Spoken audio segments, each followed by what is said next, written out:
Spoštovane gledalke, spoštovani gledalci, dober večer. Po odstopu ministrice za zdravje Alenke Trop Skaza se tudi danes še vrstijo odzivi in ugibanja o njenem nasledniku.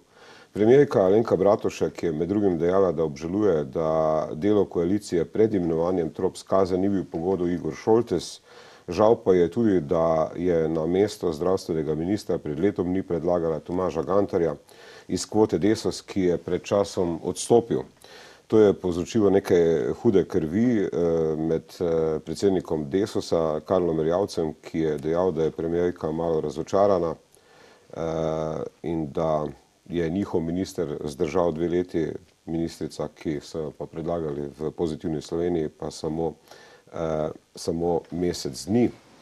Zdaj, seveda, precej se ugiba glede korupcije, glede lobijev, ki obvladujejo to področje. Sam Erjavec pravi, da sicer ni jezen na premijerko, pa vendarle se za tem odstopom skriva očitno marsikaj o tem z nocojšnjimi gosti, z gospodom Bojanom Požarjem iz Požareporta, gospodom Bogdanom Biščakom, političnim analitikom ali politikom še vedno? Analitik. Zaenkrat analitik. Petrom Jančičem, novinarjem Dela.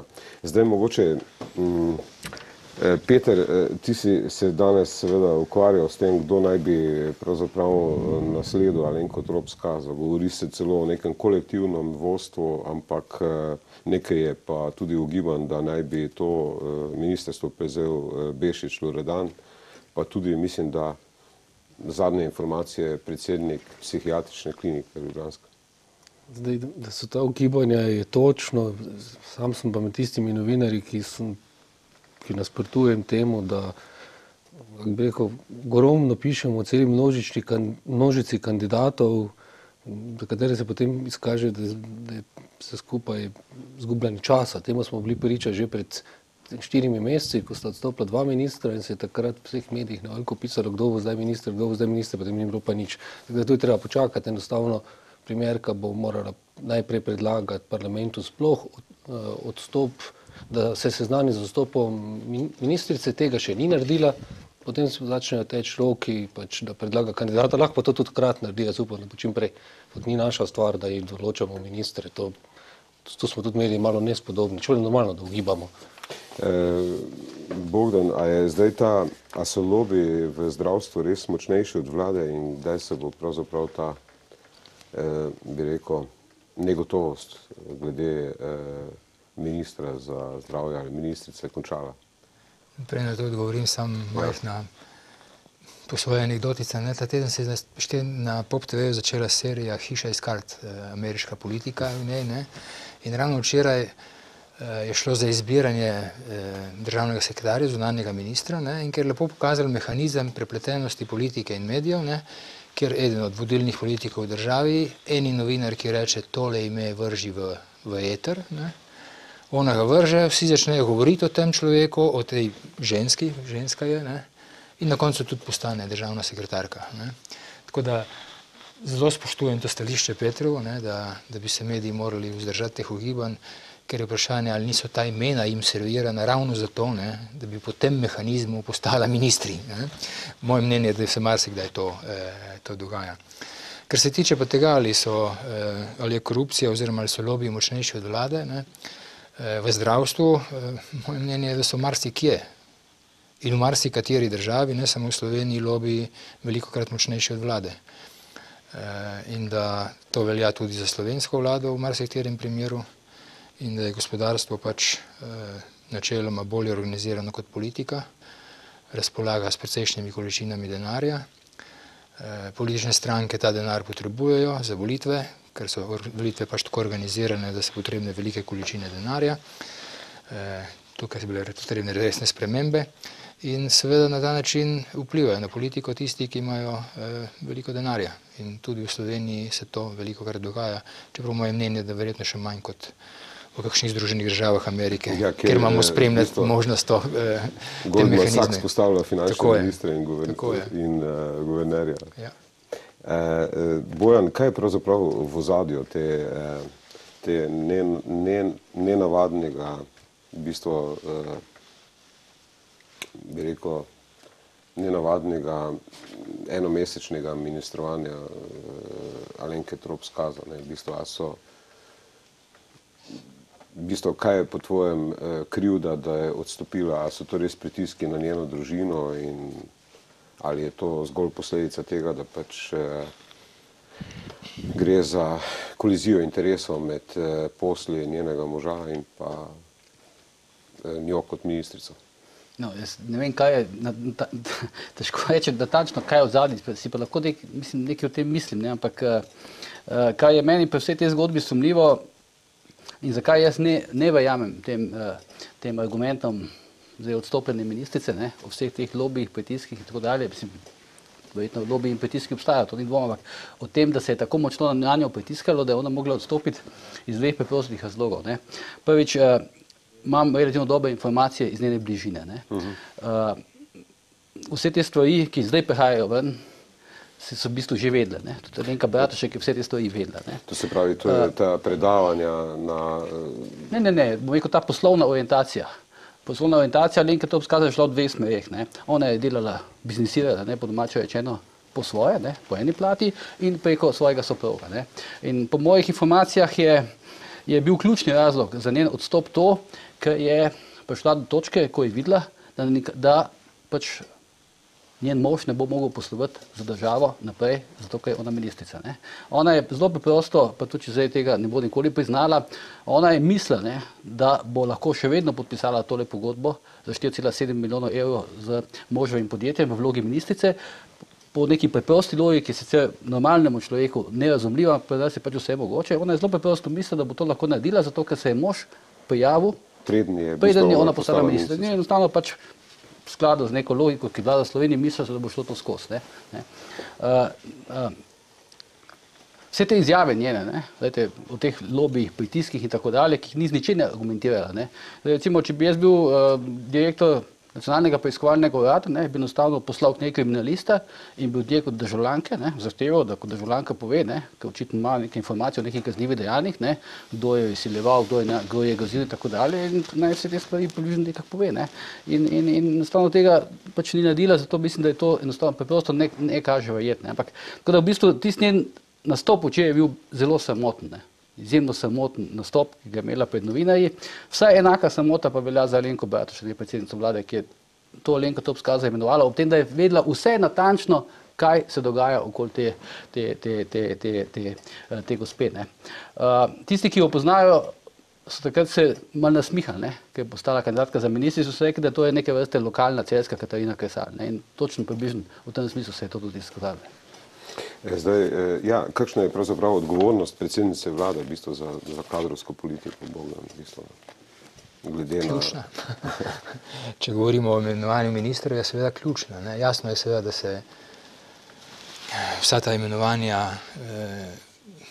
oziroma izbira kandidatov gre skozi več sit in skozi več velikokrat neformalnih poti in da v njej sodeluje več ljudi, ampak na koncu koncev je odgovornost na ministrici za vsako izbiro vsakega ministra, ne glede na to, kdo ga je svetoval, po kakšnih priporočilih je do teh izbire prišlo.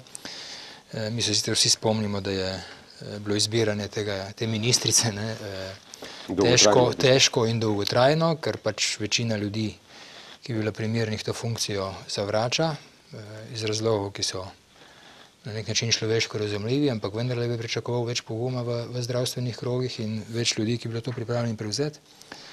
Bilo je težko, ampak na koncu koncev to seveda ni samo po sebi upravičilo za to, kar se je zgodilo, ne.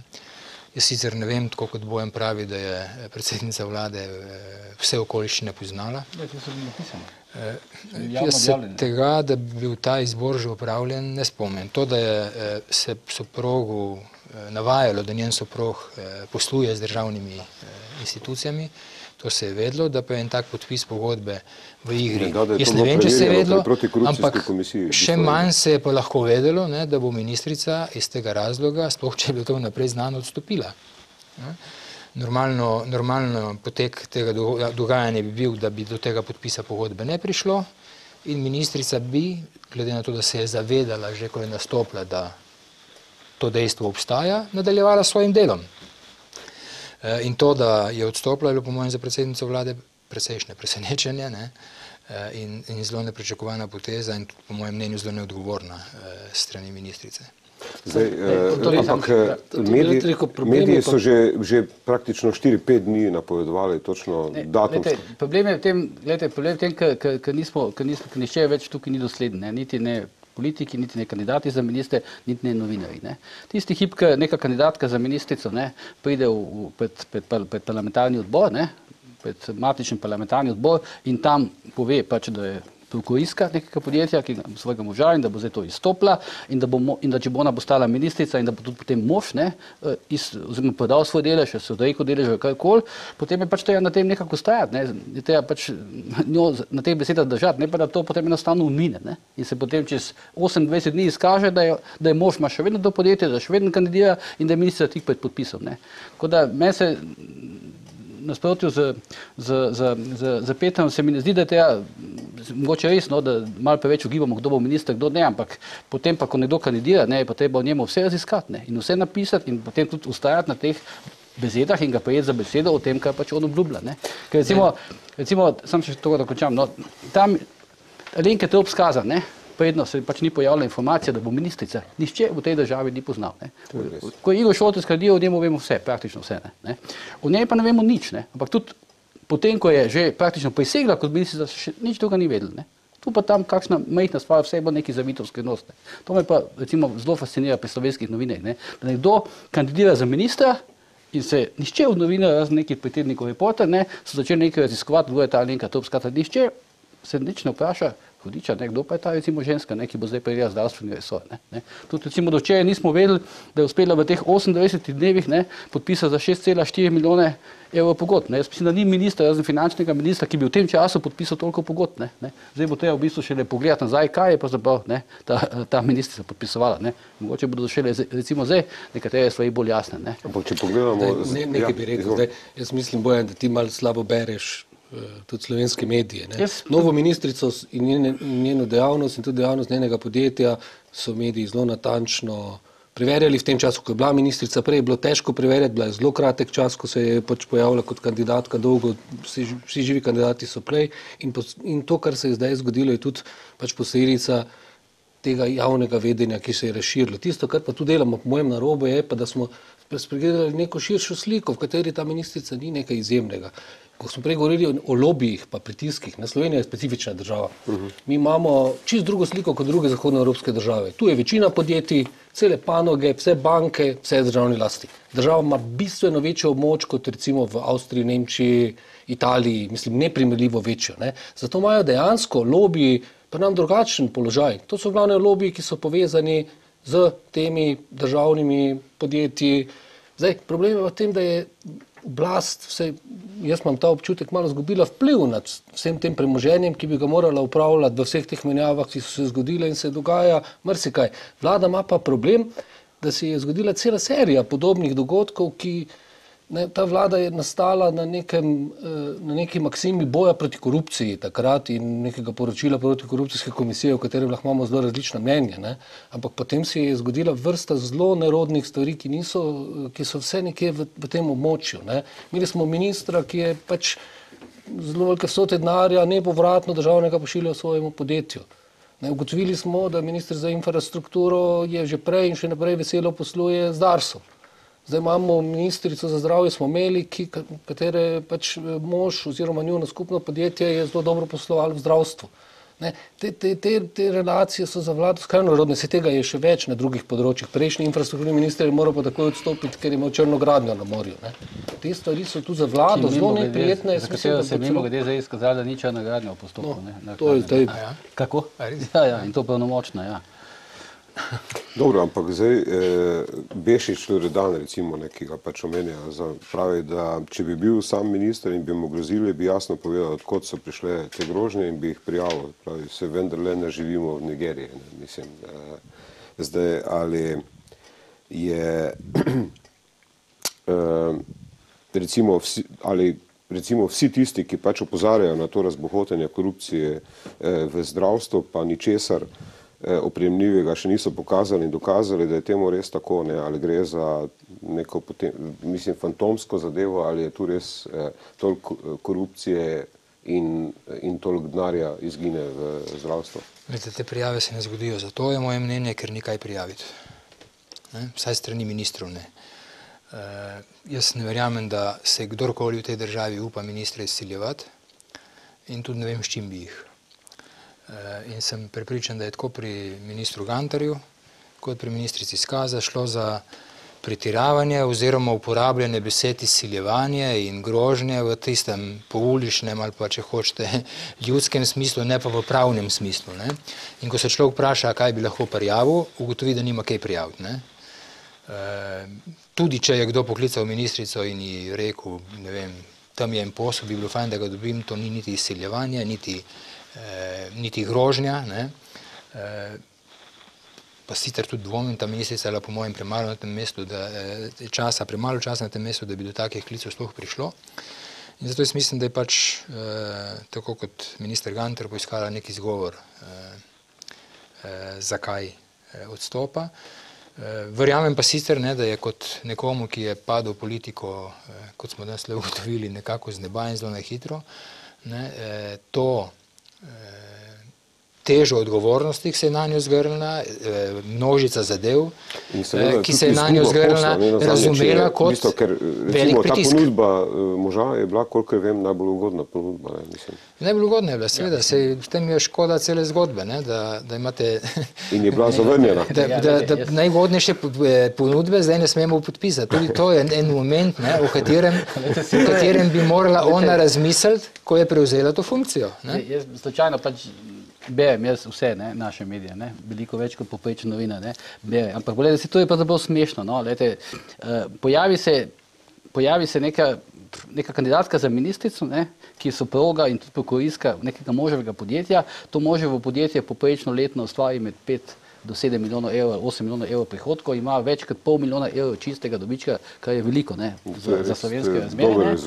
In ona gre enostavno pred parlamentarni odbor in reče, da bo postala ministrica, njena plača znaša 2800 evrov neto, ne, in za teh 2800 evrov neto, to je približno 35.000 evrov na leto, ne, se je pripravljen mož odreči, ne, oba se pripravljeno odreči, rečem, ne 5 milijonov, približno 8 milijonov evrov letnega dohodka in pol milijona evrov dobička. Ne, normalnemu človeku ve, ne, da je to tukaj nekaj ne more štimati. Ne. In vsa stvar je tekla, nobenih pritiskov ni bilo, na nobene pritiske ni upozarjala, na nobene grožnje ni upozarjala, podpisovala je normalno pogodbe za 6 milijonov, smo videli, ne. Ko pa je bilo treba da enkrat podpisati, ne, pogodbo za moževo podjetje za 4,7 milijona evrov, ne, to je polovica letnega prihodka tega podjetja v lanskem letu, ne, in ko so ji povedali, da to pač ni mogoče, ne, zaradi obstoječe zakonodaje, pa naenkrat gre na bolniško, objavi odstop, govori o tem, kako so jih vozili, etc. No. Mislim, zdaj pa mi povejte, no,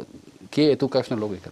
Kakšne bo pa, mislim, imelo te posledice? Mislim, ta odstop, recimo, dobro, eno je seveda zdravstvo, pač to izkorišča tudi za to, da pač recimo zdravniško društvo se je danes oglasilo in tudi ostali bojo verjetno izkoristili za to, da pač bi rekel, dosežejo neke stvari, ki so verjetno točne, ampak kakšne bodo posledice za koalicijo, recimo? To je o dveh vrstah posledic. Poleg teh za koalicijo je v še enih vrstah posledic govoriti in to za zdravstvo. Ne? Ja. In za zdravstvo so lahko pozitivne ali pa negativne. Ne? Če bo prišel nek minister, ki bo ta resor obvladal bolje od te in ki bo tudi zdržal več kot en mesec, ne? Potem so te lahko samo tudi pozitivne. Za koalicijo bo pa nedvomno slabe. Ne? To, kako so mediji se lotili te zadeve obravnavati včeraj na danes, kdor to sledi, pač vidi, da je lahko tudi predpostavljal. Ne?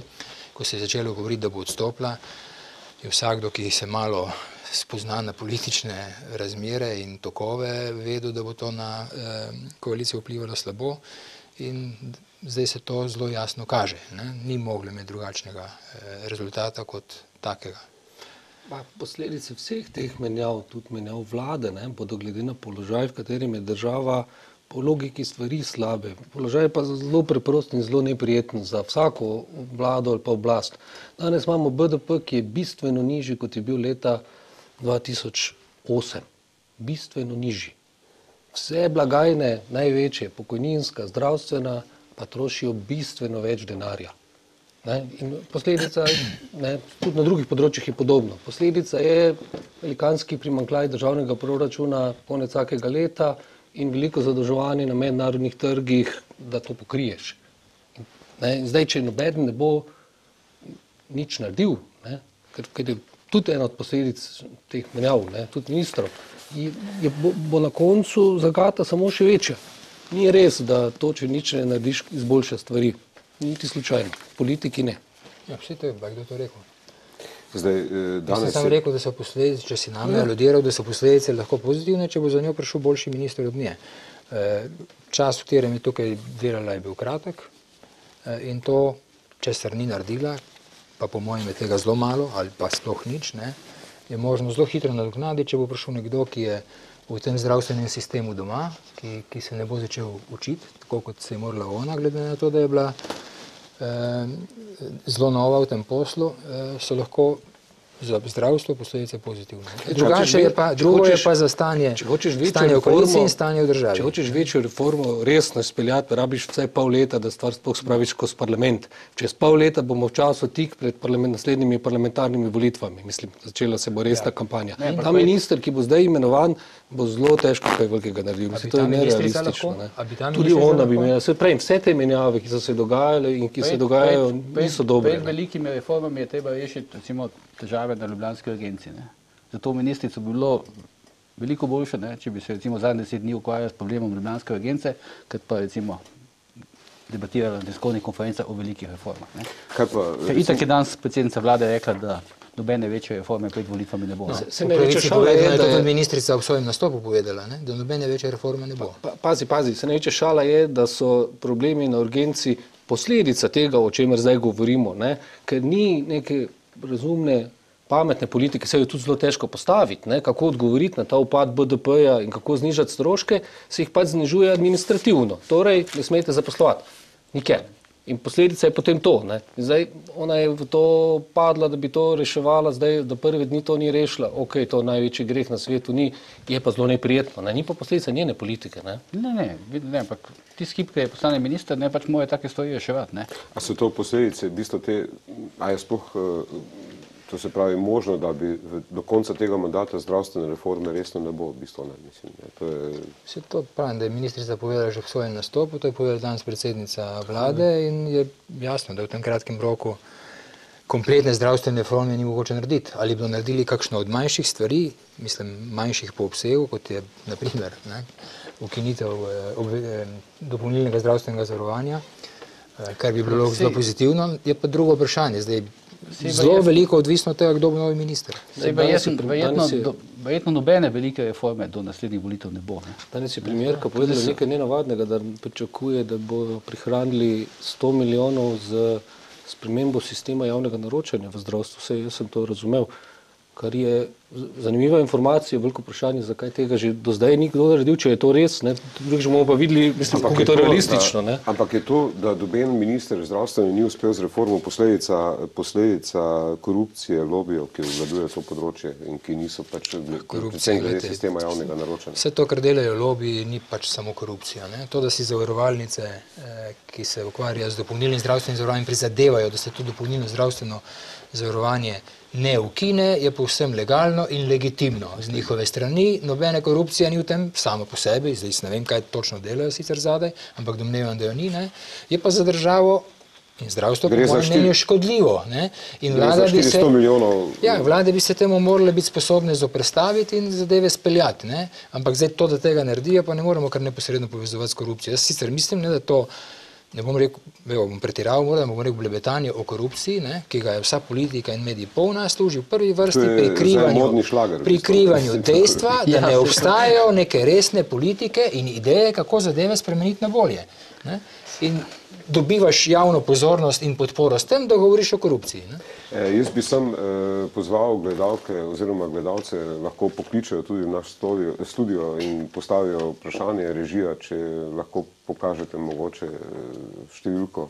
Dobro, bo v nadaljevanju predlagam, da pogledamo To se pravi, številka je 090-3052, lahko pokličete, izrazite svoje mnenje, postavite vprašanje našim gostom, sicer pa predlagam, da pogledamo oglase, pa nadaljujemo po oglase. Zdravljeni, voda je vroči stol, zdaj če nadaljujemo v kontekstu tega začetka, kar se je dogajalo z ministrico za zdravje, ne, recimo celjski podjetnik Franc Piberšek je ravno, mislim, da danes ali včeraj napisal odprto pismo vladi in sindikatom in sporočil, da je bolj razočaran, kot je bil pred 2 letoma, ko je napisal svoje prvo pismo. Zdaj pravi, da je skrajni čas, da ukrepamo in ustavimo to morijo. On pravi, da je oblast izkoristila v teh 20 letih svojo moč za zadovoljevanje izključno vlastnih interesov in da si celotni državni sistem prilagodila tako, da je delal za oblast, ne pa za ljudi. Kaj pravite, v bistvu, ne? Mislim, kaj se pravzaprav z neko refleksijo, če pogledamo... Še ena lepa duša, bi jaz temu rekel, v Sloveniji, ne? Ki jih ne manjka in ki vedo, da gre v Sloveniji na slabše in da so na oblasti vsi delali samo zase in tako dalje in tako dalje. Skratka, analiza, ki ne bo nikoli in nikamor pripeljala te države. Slišali smo jih ničkoliko in jih bomo še, ampak razen temu, da delajo lepo ime gospodu, ki je to pismo napisal, ne služijo, niti ne promocije, mislim, da ni pisal iz promocijskih razlogov tega, da je pisal iskreno, ampak da na koncu koncev bo učinek tak, kot je od vseh izjav, ki jih daje dr. Brecelj. In jih tudi daje iskreno in dobronamerno, ampak učinka od vsega tega ni nikakršnega. To, da v tej državi ni dobro, vemo in ni treba pisati pisem za to, da bi ta slovenska javnost to izvedela.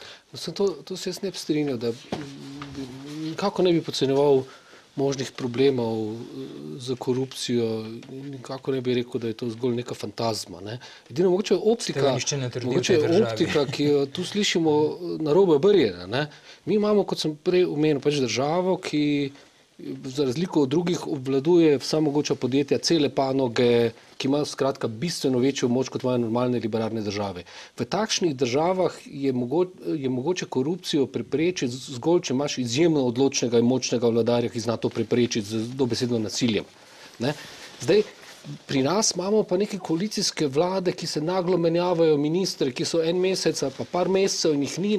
In tu dejansko obstaja veliko tveganje v teh državnih podsistemih, da se bo korupcija dramatično razrasla. Vse se splača, pa ni zelo tvegano, zgoraj ni nekega resnega nadzora. Tako da jaz bi tu rekel, da so neke spremembe, za katere se je zdaj parlament odločil v zadnjem času, ki bolj odpirajo dostop do podatkov, do informacij o poslovanju javnega sektorja, tudi teh paradržavnih podjetij, da je to pravzaprav moder trend. Ker jaz mislim, da politika dejansko, tako ko govorimo o ozki politiki, ni največji problem, niso se oni okoristili, njihov problem je v tem, da ne morejo obvladati tega navzdol in da mora biti, sploh ni več drugega izhoda, kot da se stvari naredijo dosti bolj javne in se bo potem na ta način razčistilo. Zdaj, mislim, vse, koliko sem razumel, se zavzema za neko tehnično vlado in da se pozove Slovence iz tujine z izkušnjami, kot jih ima za Krajše, Kraljič. A je to sploh v bistvu realno v tem letu, ko nas čakajo pravzaprav dvojne volitve, najprej evropske, potem pa lokalne, drugo leto pa parlamentarne volitve. Bojan, ti si rekel, da že večkrat, da bo ta vlada, ta koalicija zdržala do naslednjih volitev. Ja, v takšni ali drugačni obliki. Zdaj vidim, da predsednica vlade razmišlja, da bi ta resor, zdravstveni resor, dala nekako svoj kabinet, da bi tam predvidevam zadolžila nekega državnega sekretarja. Tako da v principu se iščejo neke različne oblike preživetja, ampak mislim, da bo ta vlada bolj ali manj recimo obstala do prihodnjih volitev. Ampak tudi mislim, da se v tem zadnjem obdobju ne bo nič zgodilo, da bo enostavno koalicija v bistvu funkcionirala v nekem takem preživetvenem smislu. Dobene velike reforme ne bo, kar je tudi itak, bomo rekel, vse te velike stvari dela vlada v prvo leto, 2 letih novega mandata.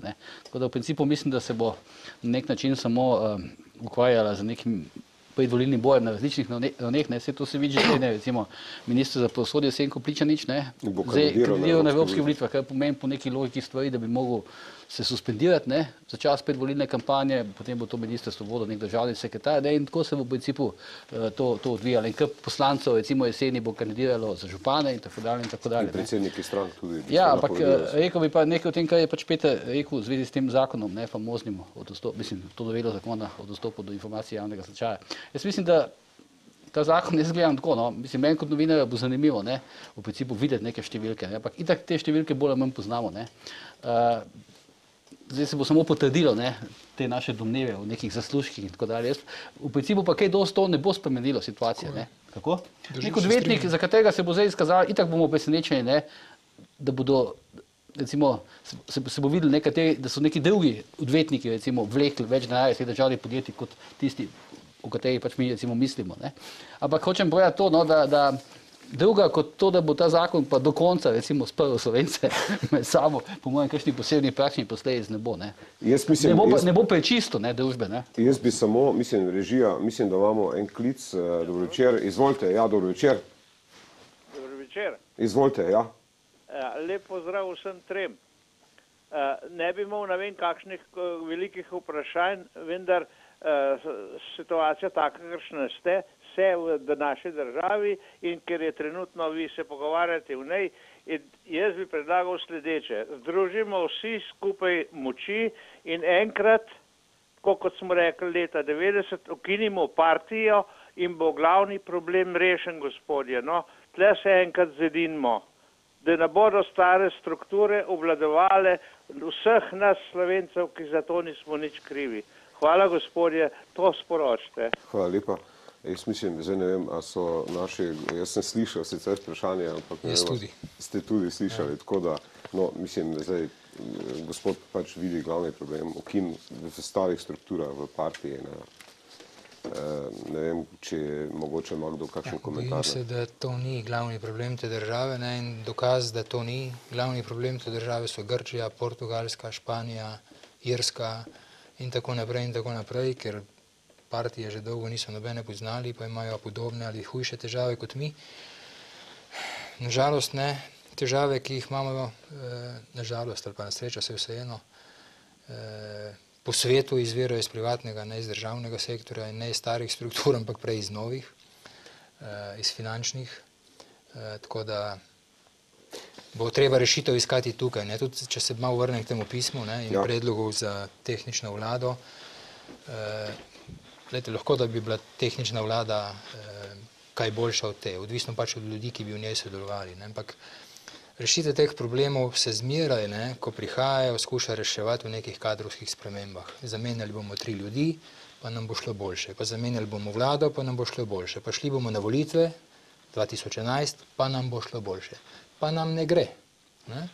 In to zato, ker pač ni problem v teh 3 ali pa 10 ljudeh, in ker se pač takole ne da rešiti stvari, ne, z zamenjavo teh 3 ljudi, vsi mi bi to radi, zato tudi to ves čas ponavljamo, ne, ampak so problemi pač veliko širši, ne, in na koncu jaz tudi mislim, da niso rešljivi znotraj same Slovenije, ampak bo Slovenija morala zelo dobro pogledati, katere zaveznike najti v Evropi, za nekatere gospodarske politike, ki so v njenem interesu, ker to, kar zdaj vodi Evropska unija, izrazito ni v njenem interesu, ne, ampak je v interesu držav kreditodajalk ta politika, in da so zaradi tega tudi evropske volitve, ne, ki prihajajo, toliko bolj pomembne kot katerekoli do sedaj. No, sej, to sem ravno hotel, mislim, te evropske volitve so ravno tudi tema, o kateri sem hotel govoriti, ne, v bistvu recimo, zdaj pomemben političen, v bistvu, dogodek, ki se je zgodil, mislim, že nekaj časa se pripravlja, ampak mislim, da je ravno včeraj podpis Nove Slovenije in SLS za skupni nastop na volitvah, ne, Peter, kako verjetno si spremljal to zadevo, kako komentiraš oziroma zakaj je po tvoji oceni prišlo do tega, da bodo ti 2 stranke skupaj nastopili na volitvah in da bo Lojze Peterle nosilec te liste, mislim. Tu sem jaz zelo presenečen, ko se to dogaja, ker po dolgem času, da v slovenski politiki vidim, da nekdo ravna racionalno in razumno. Volilni sistem z dvojnim dontom sili k združevanju. Mislim, imamo okoli 10% prag, vse stranke, ki so spodaj, izgubijo, vse se razdeli med večje. Pa tudi tiste, ki dobijo mandate, ki presežejo ta prak, ne, tam sistem nagradi tiste, ki so več glasov dobile. Ne. To skratka absolutno spodbuja neko povezovanje strank, ki so večje in ki imajo možnost na volitvah dobiti. Zdaj so to dobro vse premisli, ne, da bi tudi volivci šli skupaj, ne. To bomo videli, ampak drugače je bila to zelo logična, zelo modra poteza. Se je govorilo, da je bila narejena proti drugi desni stranki iz istega tabora. Ne. Je to obrambna poteza? Jaz mislim, da ne. Da je tudi celo njim v interesu na nek način ta povezava. Oni s tem, po mojem, nič kaj dosti ne zgubljajo, bo pa manj glasov šlo za to levici. Ne, ker to pomeni to, če se ti ne organiziraš dobro, ne, pa zato neka stranka recimo izpade, SLS, kot je izpada na vseh evropskih volitvah do zdaj. Ne. Veliko število glasov se je potem razdelilo enakomerno med vse, to se pravi drugemu polu. Ne. Tako da tukaj so ravnali zelo, po mojem, tokrat pa enkrat za spremembo razumno, res pa, da so v laki poziciji, ker so v opoziciji, tam je vedno lažje. Ne. Tisto, kar me preseneča, je druga stran, ne, ta vladna, leva pa liberarna, ker tam pa te prilagoditve volilnemu sistemu, ki je dejansko krut, ni opaziti in to ima lahko resne posledice na volitvah. Ne. Lahko desnica dejansko pobere zelo dosti, zato ker druga stran ni odreagirala, kot bi morala. Ampak v bistvu zdaj, kolikor vem, pri Zaresu bo gospa Radičeva nosilka liste, ne, v bistvu ne. Ja. Kako pa komentirate v bistvu recimo to povezovanje nekaterih strank, ki so prav tako zunaj parlamentarni? Tako kot Peter. Ne.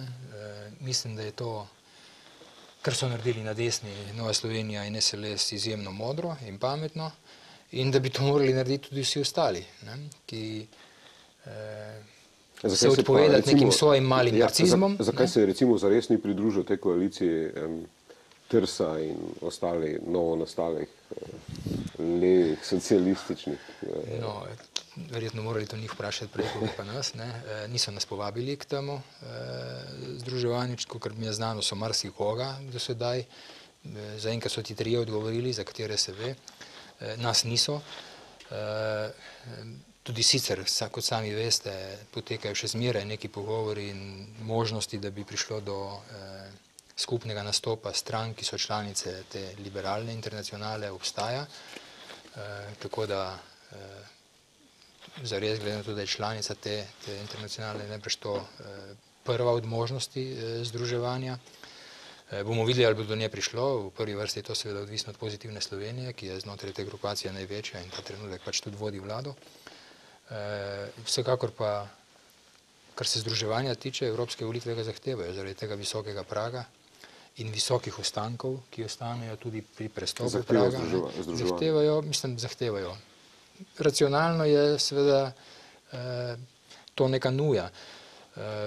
Na koncu se levici lahko zgodi, če bo vsa razdrobljena šla, ali pa da reč levo in liberalnemu, ne samo, da bo zgubila, ampak da bo močno zgubila. Ne? Ker možnosti, po vsaj sedanjih raziskavah, da zagotovo preseže ta prah, ima samo SD. Ne? Vse drugo lahko ostane na 8%, da tako rečem, ne? In vse to bo šlo potem tistim, ki bodo presegli ta 9% prah. Ne? To bo pa desnica.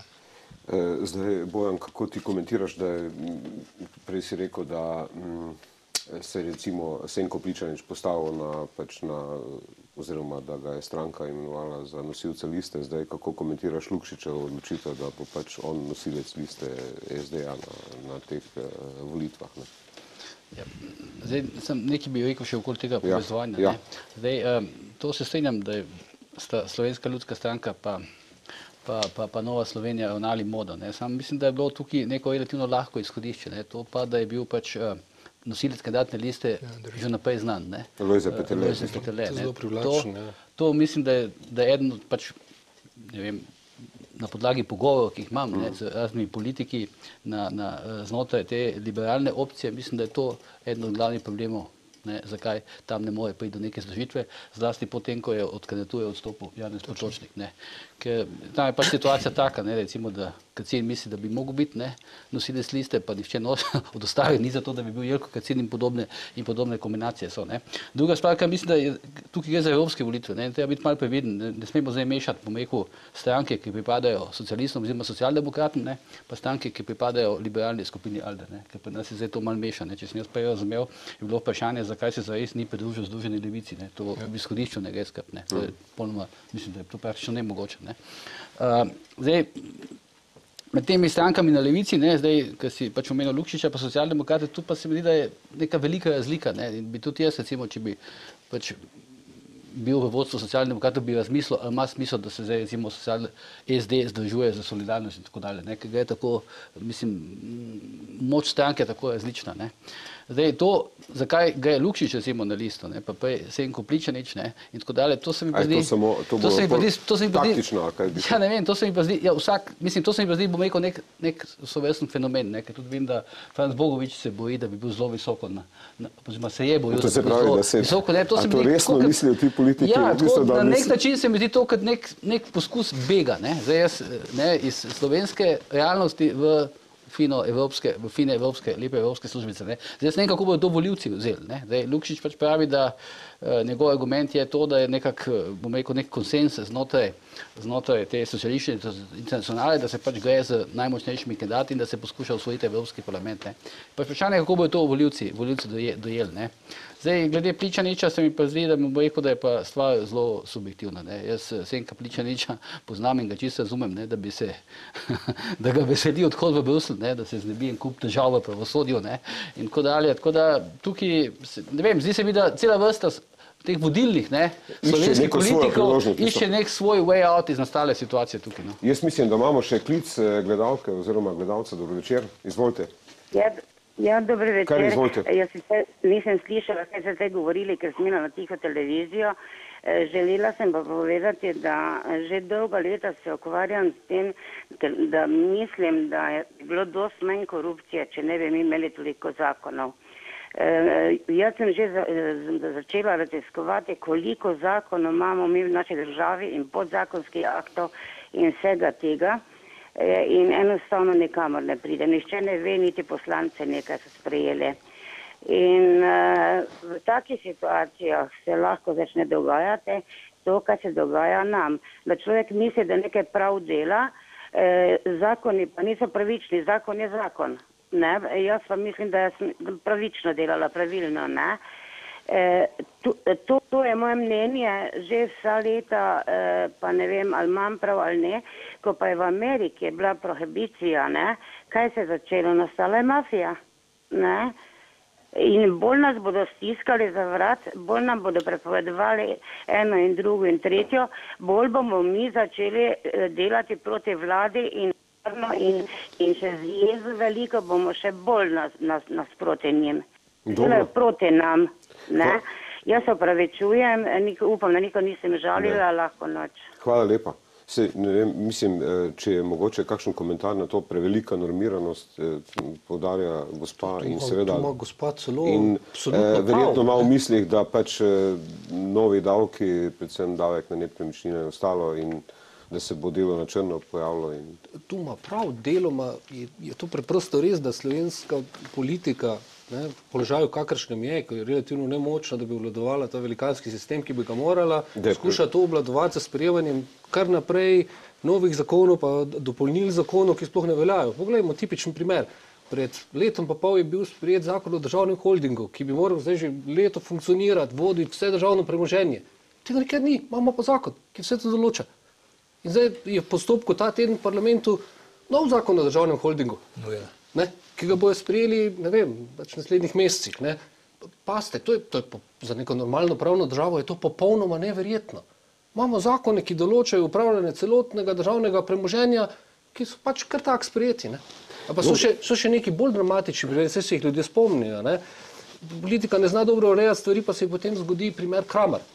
In kar sprejmejo nek zakon, s katerim odločijo, mi pač ne moramo tega rešiti, ker smo neumnost naredili, bomo zdaj pa človeku to nazaj vzeli. Ne? In potem se konča na ustavnem sodišču in to pač reče, da tako pa to ne gre. Ne? Ampak to so primeri tega, ne, da iz nemoči politika ravna nespretno in zlorablja tudi zakonodajo. Zato in to je res. Mnogi zakoni so pretirano podrobno napisani, mnogi so sprejeti, pa sploh ne veljajo in pol je človek zmeden.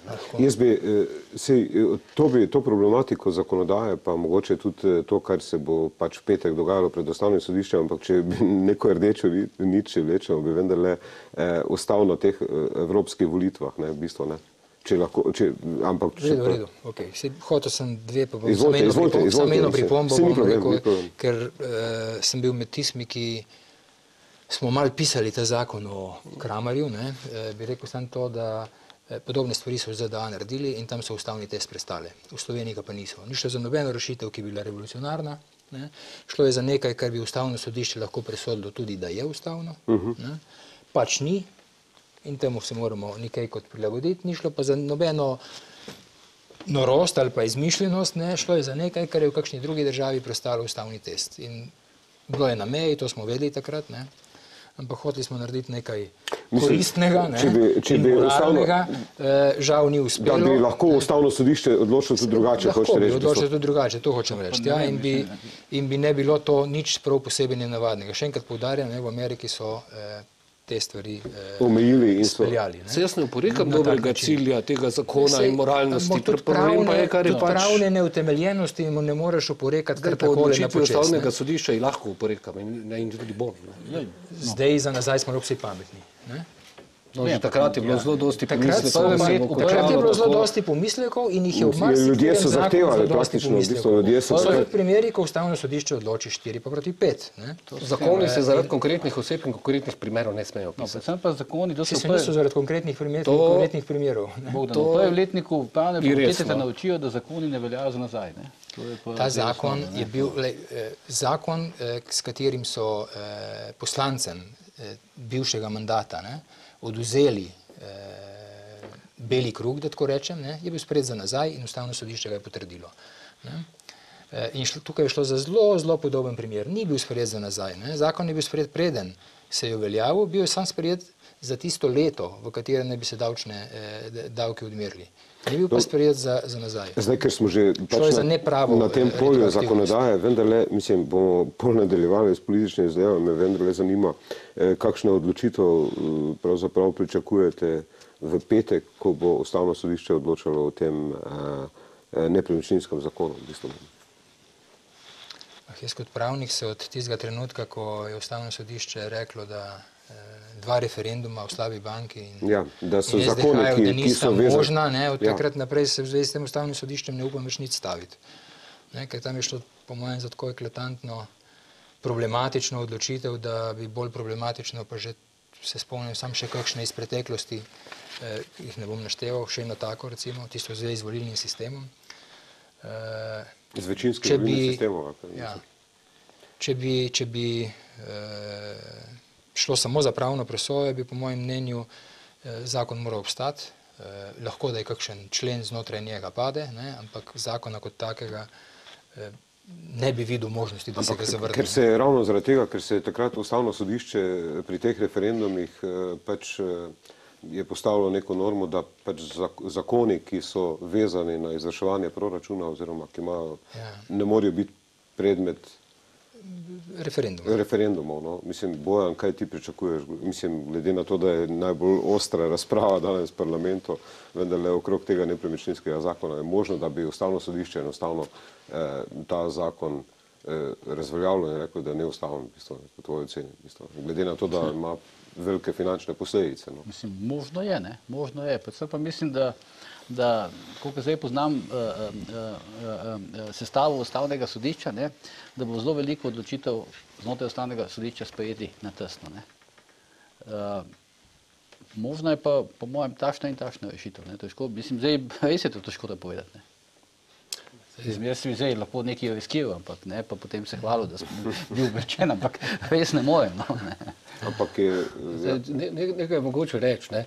Ker tih referendumov, možnost referendumov je bistveno zmanjšana s spremembo ustave, ima danes koalicija, ki državi vlada, bistveno več možnosti, da skozi spravi takšne zakone, manj tveganj. in so zato včasih tudi manj premišljeni. V tem primeru sploh je bila stvar sprejeta zelo po hitrem postopku, ne. In jaz mislim, da je to presojanje ustavnega sodišča že pred to sodbo imelo zelo dobre učinke, ne. Ta teden parlament poenostavlja ta zakon, bo odpravil razlikovanje, vsaj to je namen, med rezidenčnimi in nerezidenčnimi stanovanji, omogočil možnost pritožbe v nekem drugem zakonu na vrednotenju nepremičnin, ne. Spremenil tudi neke roke izvedbe, da bi zakon bilo mogoče izvesti, ne. Te stvari so skrajno koristne.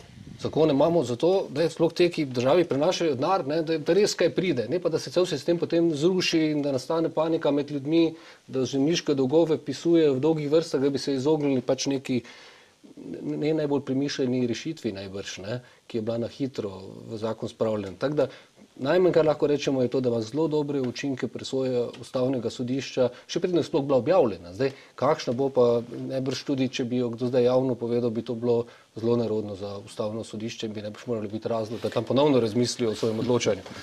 Sej, Bogdan, a je te spremembe zakonodaje, zakona o nepremičninskem davku, ne, in tudi s tem povezana zakonodaja o vrednotenju nepremičnin, misliš, da je to dovolj, da bo ustavno sodišče ta zakon spustilo skozi? To, kar se zdaj dogaja. To ne bi smelo biti dovolj, ne? Ustavno sodišče bi moralo biti pač vezano izključno na pravne kriterije presoje skladnosti tega zakona z ustavo, ne pa presojanja, ali so rešitve v zakonu ekonomsko, politično, družbeno in ne vem še kako primerne. Ne?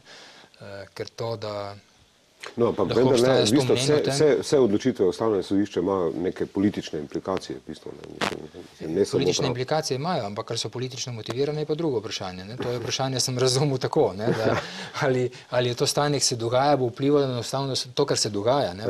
V parlamentu, izven njega, bo vplivalo na to, kako bo ustavno sodišče odločalo. Ne bi smelo, ne? Zdaj, ali bo, tega pa se tudi jaz, kot Bojan.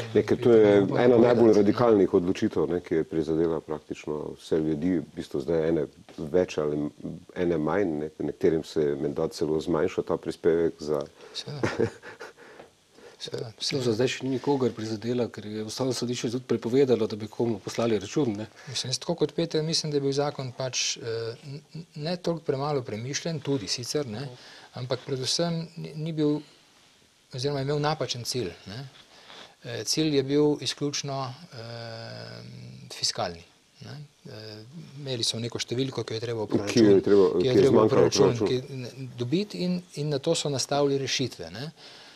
Vendar pa to zakon, ki bi moral imeti druge argumentacije, ne, moral bi imeti prvič premoženjsko, bi moral biti zastavljen, obremeniti premoženje, ne, ker to je v osnovi razlog, zakaj sprejemaš premoženjske obdavčitve, ne, ker skozi obdavčenje pri dohodkov, plač, ne zajameš vsega ekscesno pridobljenega premoženja, ne samo ekscesno, no pač tistega, kar je več, ne, od normalnega, in se to prelije v premoženje in zato obdavčiš premoženje. Ne. In drugi razlog je pa po mojem, drugi cilj, ne, ki bi ga morali potem zasledovati, je pa prostorska politika. Ne. Eno in drugo. Ne. In s tem, ko so šli samo na fiskalno, so se seveda začeli razlogi podirati oziroma cilji tega zakona podirati in je prihajalo do nepremišljenih odločitev, ki pa zdaj tepejo to vlado. Dobro, jaz predlagam, da pogledamo glase, pa se prav vrnemo na politično analizo, kjer smo jo nekje ustavili pri evropskih volitvah. Voda je vroči stol. Zdaj, če nadaljujemo z tisto temo, ki smo prej načeli evropske volitve in vse to, kar se dogaja v tem, zanima me mogoče, kakšen vpliv bo na te volitve imel ta referendum okrog arhivov, ne, ki je pač včeraj bil vložen, ali bo ta referendum sočasno z evropskimi volitvami, kot je bila pač predvidevanje vlagateljev oziroma akterjev, ali bo zdaj koaliciji uspelo ločiti evropske volitve od tega vprašanja odpiranja ali zapiranja arhivov. No, vse skupaj spraviti dve volitve ni lahko, ravno obratno, ne, ločiti jih je enostavno. Oziroma glasovanje na referendum in volitve, no, v bistvu. Dvotretjinska večina je potrebna, ne, zato da je to skupaj. Ampak moje mnenje je, ne, da bi bilo zelo nespodobno, da je to na isti dan, ker bo ta tema potem postala ključna predvolilna tema. In te evropske volitve, kot sem že prej rekel, ne, se mi zdijo precej pomembnejše od vseh dosedanjih, ker bi morale Slovenija sicer k temu ne bo veliko pomagala, ne, ampak bi morali pripeljati do resne spremembe pri upravljanju te Evrope, ne, in do, po mojem mnenju, popolnega odhoda te Evropske komisije in povsem drugih ljudi tam gor. In to, da se bomo mi v času, ko je Evropa na resnih razpotih ukvarjali s tem, kaj je počela UDBA, ne, se mi zdi res neprimerno. Ne. Če ta referendum mora biti, naj bo, ampak naj bo na nek drug dan, ne pa na dan, ko so volitve. In kot sem rekel, glede na to, da je potrebna dvotretjinska večina za to, da bi bil na dan volitev, jaz mislim, da je malo možnosti za to, da bi bil takrat. Vpliv te teme... Se pravi dvotretjinska večina, zakaj? Za to, da... Ja, zaradi datumov, tako kot so v zakonu postavljeni, ker je treba datum prestaviti, ne, izven normalnega okvirja, zato da bi bil na dan volitev, bi morala 2/3 poslancev glasovati za to, da bi bil na dan, to podpreti, to prestavitev datuma na volilni dan. Kakšen bo vpliv tega referenduma na evropske volitve, pa seveda res odvisno od tega, kdaj bo. Ne. Jaz mislim, da ne bo nikakršnega vpliva, če bo ločeno, ne. Zdaj naj bi govori se o 4. Da pa bo imelo resen marcu. vpliv v primeru, če bo na isti dan, prvič zaradi same udeležbe, ne, ker je jasno, kdo je tisti, ki bo šel na referendum. In drugič tudi zaradi tega, ker bo ta tema postala zelo pomembna predvolilna tema, ne, znotraj Peter, kampanje. Zdaj slišimo pravzaprav neko argumentacijo političnih interesov, dejansko razdeljeni tudi politiki. Odločitve o tem, na kak način bo izveden referendum, bodo šele sprijeti, zdaj še ni jasno. Ampak nekako se špekulira skozi. To bi rad pojasnil, odbor se bo sestavil za kulturo jutri, naslednji teden bo predvidoma izredna seja, kjer bi to lahko določali. Ne. Zdaj, Levica je absolutno zainteresirana, da to ni hkrati z evropskimi volitvami iz preprostega razloga, zato ker je po spremembi ustavne ureditve treba doseči relativno velik kvorum udeležbe in veliko število glasov po novem proti zakonu, ne, da je referendum uspešen, ne, in če bo ločeno, bo to zelo težko doseči. Če bo pa to dvoje združeno, bo pa to se dosti lažje doseči. Ne. Druga stvar, če bo stvar združena, je v tem, da bo država tudi kar precej prihranila. Ne. Namesto 3,5 milijona bo stalo 1,2 milijona evrov izvedba samega postopka. Ne. To tudi ni zanemarljiva vsota in na to bo SDS gotovo igrala. Zdaj, možnih zapletov v naslednjih dnevih je pa še dosti. Lahko k skrajnem primeru pride tudi do spora pred ustavnim sodiščem, da bi se ta dinamika hkratnega dogajanja prestavila. Ne. Vpliv bo pa zagotovo imel v vsakem primeru. Ne. Tudi če bo prej, 2 tedna prej ali pa 3 tedne prej ta referendum, kar je možno, ne, po rokih, z lahkoto, ne, brez dvotretjinske večine, bo to, da je bil ta referendum prej imelo nek učinek. Zdaj lahko ima zelo različnega. No. Jaz pač mislim, da kolikor je bliže, seveda toliko večji učinek. Ne. No, sam to bi še rekel. Tisto, kar je mene najbolj začudilo, je to, kakšno fenomenalno napako je tukaj naredila vlada in minister za kulturo. Ne. Ko so šli z spremembo na področju dostopa do podatkov iz časov prejšnjega sistema in to ravno obveščevalnih služb, ravno v tem času. Ne, ko je vsak je znal malo začunati, če bojo slučajno ti šli do referenduma, ne, bo to padlo proti evropskim volitvam. Oni izbirajo timing. Oni bi lahko končno odločanje tudi za 3 mesece premaknili in bi to tveganje odpravili, ki je tu dejansko zdaj veliko. Ne. Morate pa natančno zračunati, da ne more biti na isti dan brez dvotretjinske večine. Se hecam. Hotel sem samo to dodati, da rekel si, da Levici ni v interesu, ne, da bi bil na ta dan. Levici in desnici, z izjemo SDS, ni v interesu, da bi bilo na ta dan, na dan volitev. Bojan, kaj praviš ti okrog teh dilem, ki so se odprle s tem odpiranjem oziroma zapiranjem arhivov, oziroma ker glede na to, da poznaš akterje, ki se ukvarjajo s temi arhivi. Ne. Poznam akterje in imamo teh akterjih svoje mnenje, vsakmu posebej. Kaj hočeš, mislim, povedati, v bistvu s tem? Da... S tem se strinjam zdaj, kaj je na koncu rekel Bogdan, ne, da pač Levici in delu desnice ni v interesu, da bi bil referendum. To se pravi SNS-o in jaz mislim, da po tistem skupnem sporočilu, skupni izjavi, ne, vodi poslanske skupine Desusa, Socialnih demokratov, Pozitivne Slovenije v ponedeljek, mislim, da je bilo ponedeljek, ne, je jasno, da pač bo koalicija naredila vse, da ta referendum ne bo skupaj, ne bo hkrati, ne, z evropskimi volitvami. Zdaj sam vprašanje, kakšna bo zdaj pač reakcija SDS-a in kakšna bo zdaj njihova strategija, ne, vsak način pa mislim, da bodo poskušali, ne glede ali bo referendum hkrati ali ne, bodo poskušali zdaj znotraj kampanje, bom rekel, to nekako valorizirati. Mislim, da zagotovo bo v predvolilni kampanji, ne glede, kateri teden bo referendum, bo to ena od osrednjih tem. Kar pač, dobro, jaz tukaj zdaj, mogoče res nenavadno, kar pravi Peter, zakaj se je zdaj vlada odločila, da začne spreminjati. Ampak to je bilo povezano takrat s tistimi razkritji okrog, mislim. To ni bilo povezano s temi razkritji. To je bilo, gledajte, tu pač, zdaj jaz edin pač lahko verjamem, bom rekel, človeku, ki se s tem ukvarja, recimo Igor Omezi, ki pač to raziskuje. On pač pravi, da je leta in leta ni bilo dobenih problemov. Se ni spoštovalo zakona, sicer on je pač delal po obstoječem zakonu in ni bilo dobenih težav. Dokler naenkrat v nekem momentu, dokler naenkrat dokler ni prišlo do nekih odkritij, do nekih dokumentov, potem se je pa naenkrat, bom rekel, cel mehanizem sprožil. To je takrat, ko je prišlo to... Tako da hočem reči, da je tukaj očitno je nek racionalen razlog v ozadju, zakaj se je šel spreminjati zdaj ta zakon. Čist iz nič se ni šel spreminjati. So neki določeni razlogi. Zdaj, kdo je pritisnil na gumb, je pa, ne vem, tega odgovora pa ni, ampak so neki razlogi, da se šel ta zakon spreminjati. In hočem reči, pa to se samo to še dodam, in očitno so bili ti razlogi tako močni, da se tudi timing ni ukalkuliral in se enostavno pač po mojem šlo na to, da se čim prej spremeni ta zakon.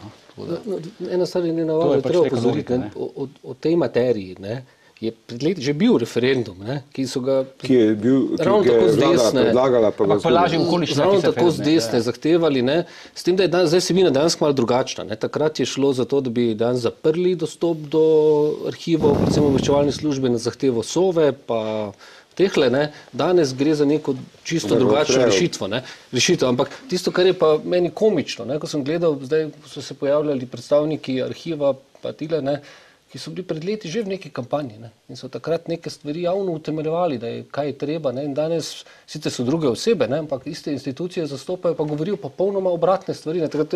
Tukaj je pravzaprav SDS igra relativno spretno, ker je konsistentna. Zapiranje arhivov zdaj podpiranje. Absolutno, takrat je šlo za to, da se v imenu državnih interesov, da se zavaruje obveščevalno službo in interese države do tujine onemogoči dostop do dokumentov, ki se našajo. Zato, ker so nekateri, ki so sodelovali s tajnimi službami prej, še vedno sodelovali s Sovo. Velike pa zdaj tukaj demagogije. To, kar je prej Bogdan rekel, da zakaj zdaj pač se moramo mi v tej evropski kampanji ukvarjati z tem, kaj je počela Udba. To se mi zdi, da to je precejšnja demagogija. Jaz se strinjam, načeloma to velja, da pač zdaj v Nemčiji se ne ukvarjajo s tem pred evropskimi volitvami, kaj je počel Stasi, ampak zato, ker so pred njih te stvari rešili.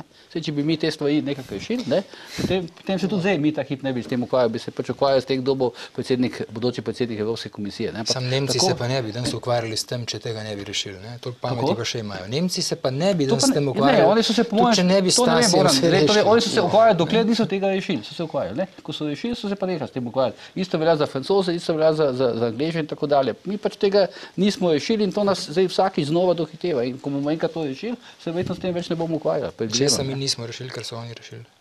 Kako? Česa mi nismo rešili, ker oni so rešili? Očitno nismo rešili, če tukaj je en del populacije, pa en del teh so rešili? Ja, zdaj, pravkar je ta SDS zbrala 66,000 podpisov. Očitno je en del... Ta jih je zbrala že za marsikaj. Ne samo za to vprašanje. Ne, hočem povedati, da očitno en del stroke. Tudi zato, da nismo mogli odločiti izpred zakona o izbrisanju. En del stroke v Sloveniji, pa en del politike v Sloveniji je očitno prepričan, da mi določenih stvari okoli tega nismo rešili. To se strinjam, to pa ne dokazuje, da smo mi rešili kaj manj kot Nemci. Dokazuje lahko tudi to, da Nemci drugače gledajo na te probleme kot Slovenci.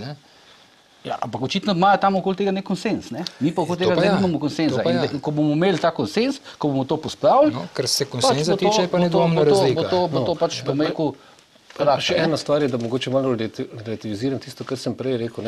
To se strinjam. Tu je neka tema, kjer se ker prihaja do delitev v družbi, ker stranke tudi spretno politično uporabijo, malo to koristi levici in desnici včasih, ne, oboji se radi spustijo v te spopade. Zdaj, tista novost, ki jo imamo pred sabo, je pa ta, ne, da pa ti postopki so pa koristni tudi, zdaj, če gledamo SDS za stranko samo. Ne. Oni so zagnali svojo mašinerijo strankarsko, ki je velika, ki imajo dobro organizirano stranko. Ne.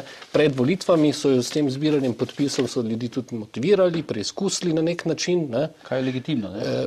Dobili so možnost neke kampanje v času pred evropskimi volitvami, ne, ki je dopustna, dovoljena, legalna, zato lahko porabijo nek denar, dodatne, čist formalne. Ne. Ne, to je relativno spretno ravnanje v resnici. Zato pravim prej, da sem bil presenečen, da vlada te možnosti ni vkalkulirala, da bi kdo to lahko uporabil in da bo zelo logično, da bo to uporabil celo. To je bilo logično ravnanje. No? Če še ena pomembna zadeva, ki pač Janez Janša pravi, da se bo odločitev sodišča zavlekla tja do tik pred evropske volitve, glede pač sojenja v Patrii na višjem sodišču. Ne.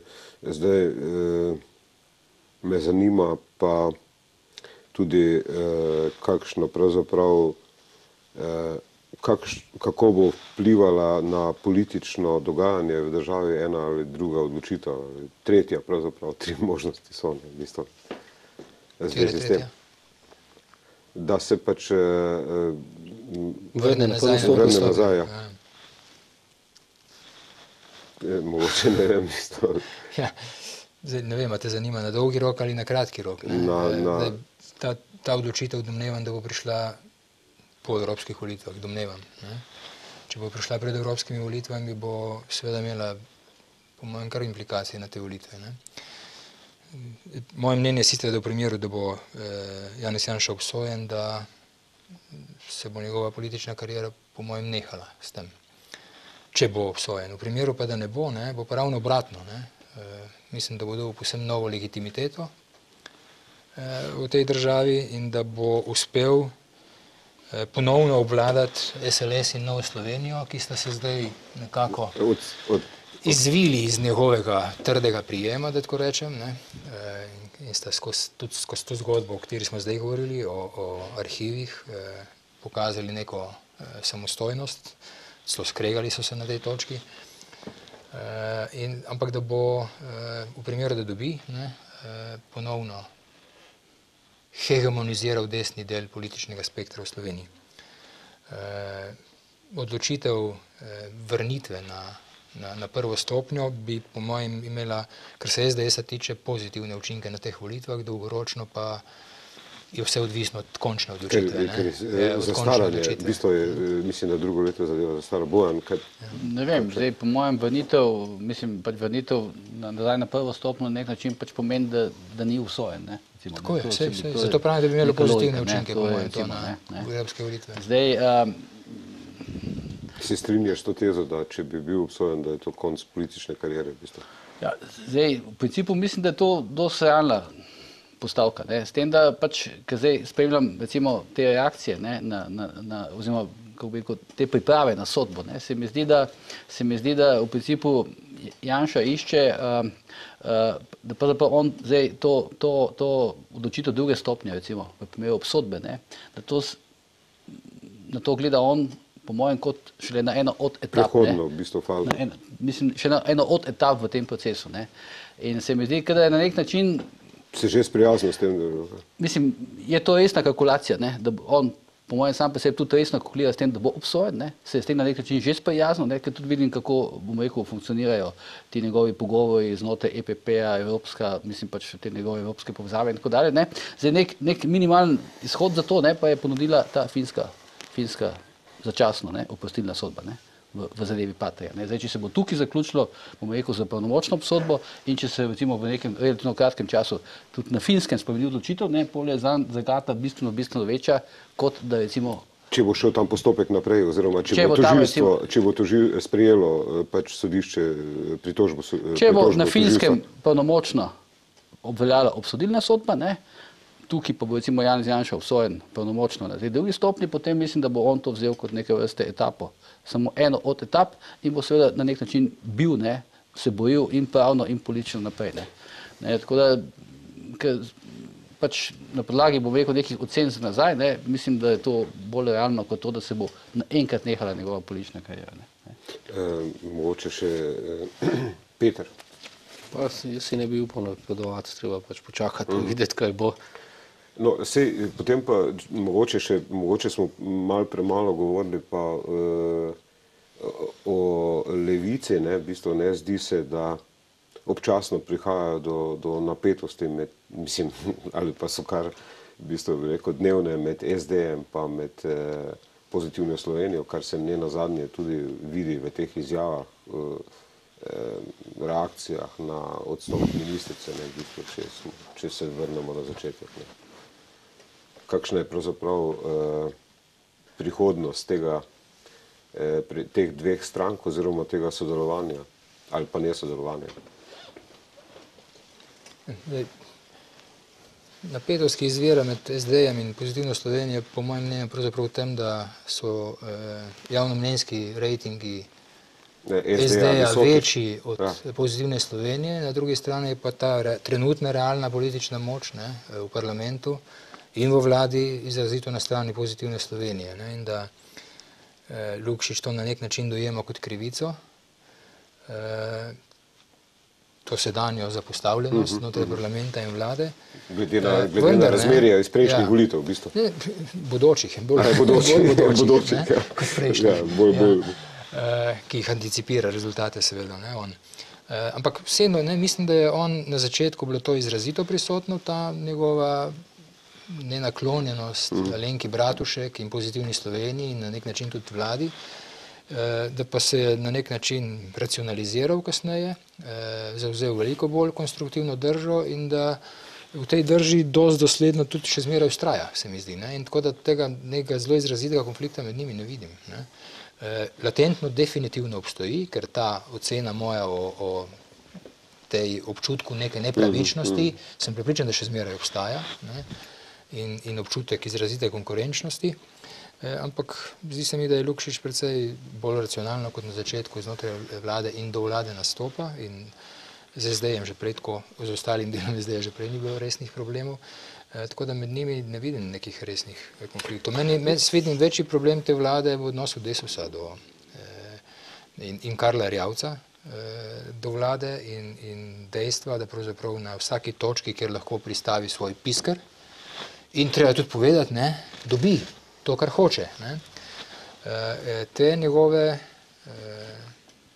poteze, ne, pa narušavajo, rušijo avtoriteto tako predsednice vlade kot konsistentnost same vlade. In tle vidim resnejše probleme kot na relaciji med PS in pa SD. Neka prvina, ki jo gospod Biščak dobro pozna, ker je bil nekoč v največji stranki. Ne.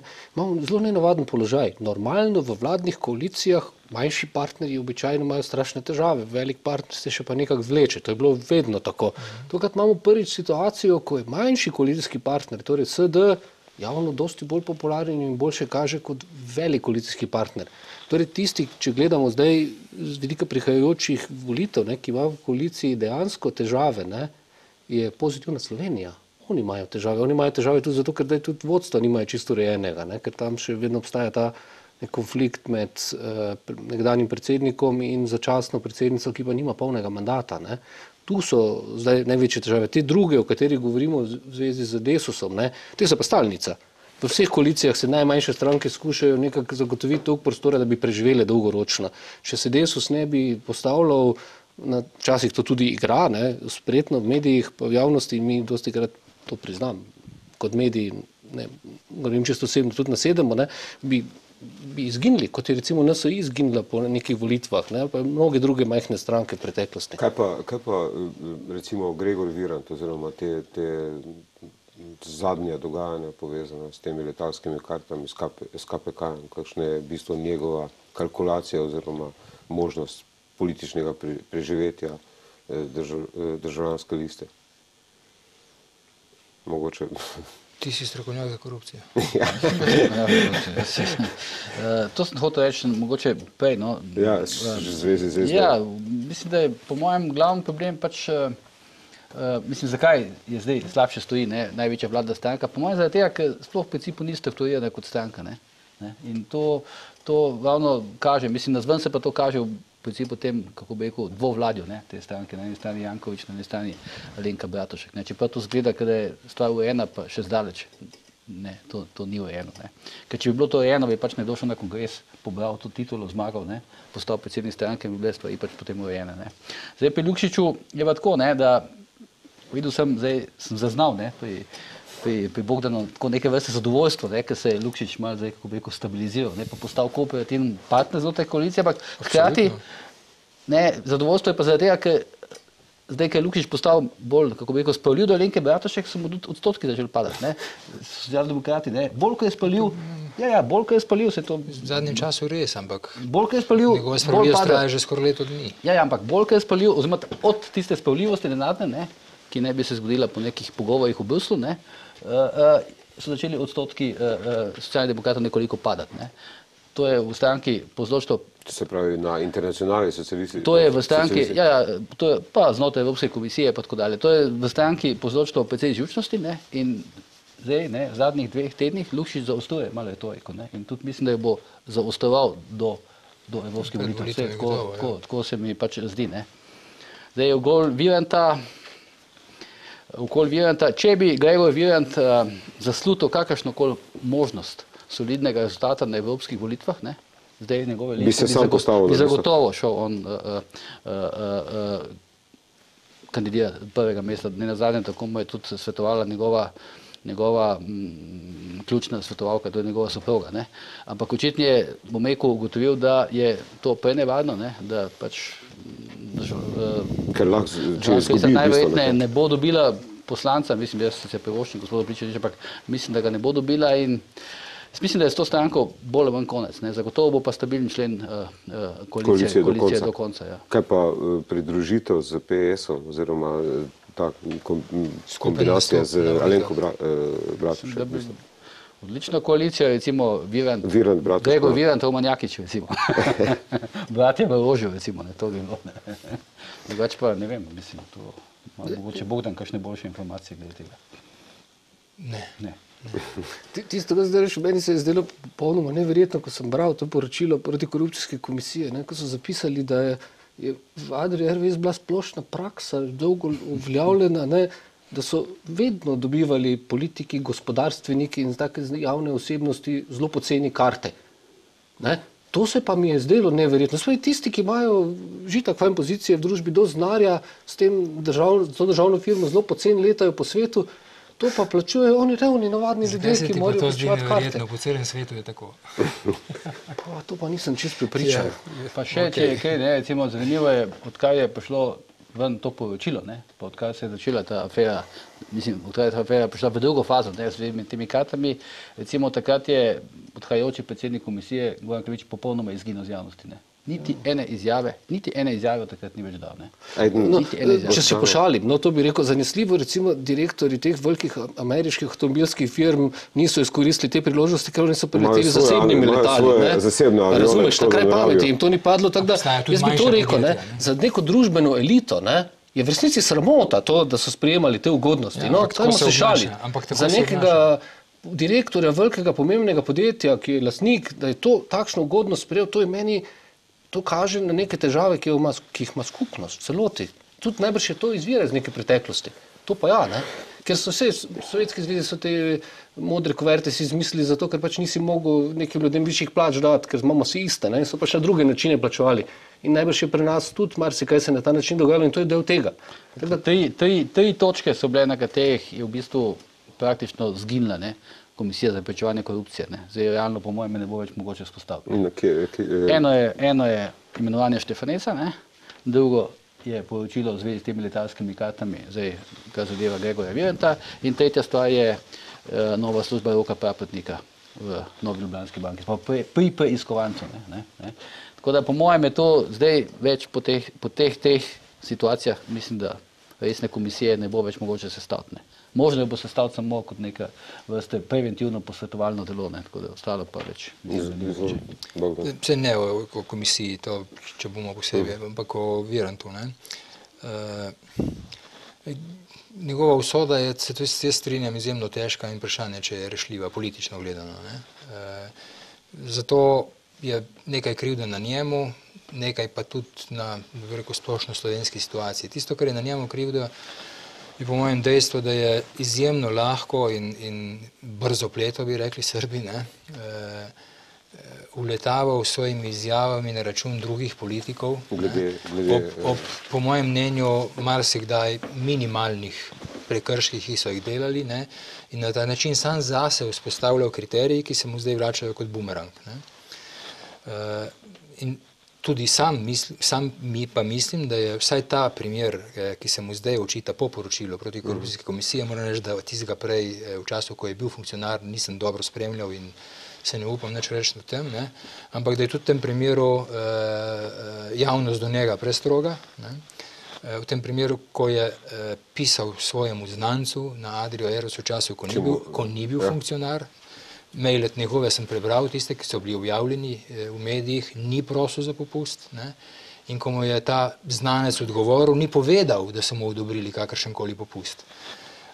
Nočem reči zdaj, da ni vedel, gospod Virant, da mu je bil popust odobren, ampak ta možnost obstaja, jo ni možno izključiti, predvsem pa ni bil javni funkcionar v tistem času.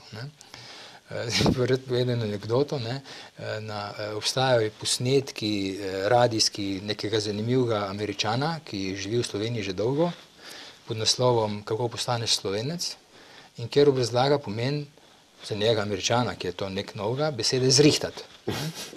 Vsakdo v Sloveniji pozna nekoga, ki mi lahko nekaj zrihta, ali pa prijatelja, ki mi nekaj zrihta. In on, kot razlaga, kako ta mehanizem teče, na koncu zaključi, da to si smejo privoščiti vsi Slovenci, razen župani, pa ministri, pa tako naprej. Virant ni bil, niti župan, niti minister v času, ko mu je ta prijatelj nekaj zrihtal. Tako da, se pravi, mislim, da je v tem primeru javnost do njega prestroga. Se pa strinjam s Petrom, da je sramotno, da si ravno elita privošči, oziroma da se omogoča eliti te poceni karte, ampak to ni slovenski, to je sistem, po katerem se ta svet danes vrti. Ne, Peter je tle zelo racionalno poanto povedal. To sem jaz potrdil. Ja, ampak zdaj je še drug moment. Takrat, ko je pač Dnevnik najavil, da bo začel objavljati spiske ljudi, ki letijo z zastonj oziroma poceni kartami.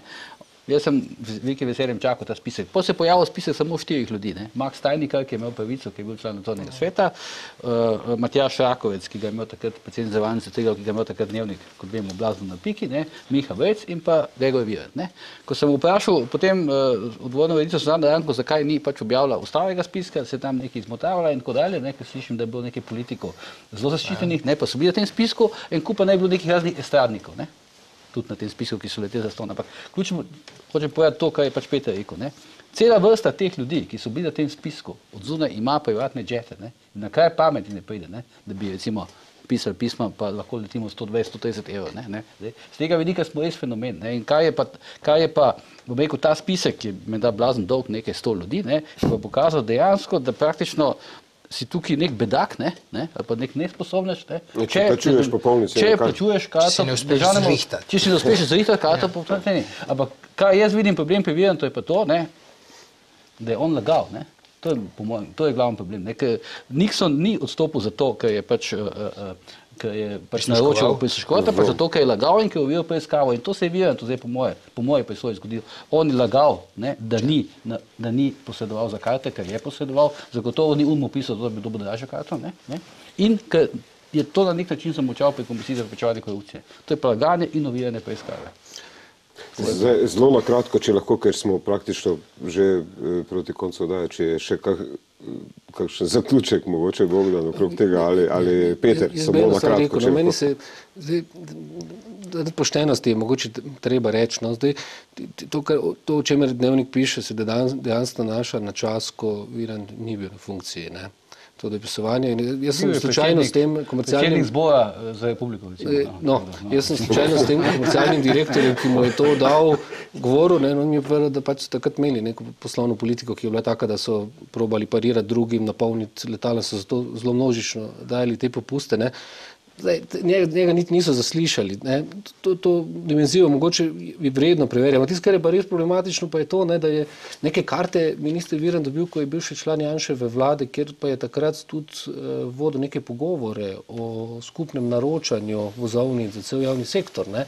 Res pa je, da zdaj komisija pravi, da tega pa ni on sam zrihtal, ampak je njegova žena preko prijateljice pri tem istem. Ta dom je bolj problematičen, ker je pa bil funkcionar, ne, ki je to področje celo na nek način urejal. Ne. Če še mogoče res na kratko, si hotel še nekaj reči? Ne, najbolj sumljivo v tem kontekstu je zaslišanje, pa ne zaslišanje tega komercialnega direktorja. Ne. On sam daje izjave, ne, da ga nihče ni povabil, člani komisije pa govorijo o tem, da se on ni hotel odzvati vabilu. Ne. Ko sem ga jaz poklical, mi je tako dvignil, sploh ni bila težava, tako da se mi je zdel tudi na nek način korekten človek. No.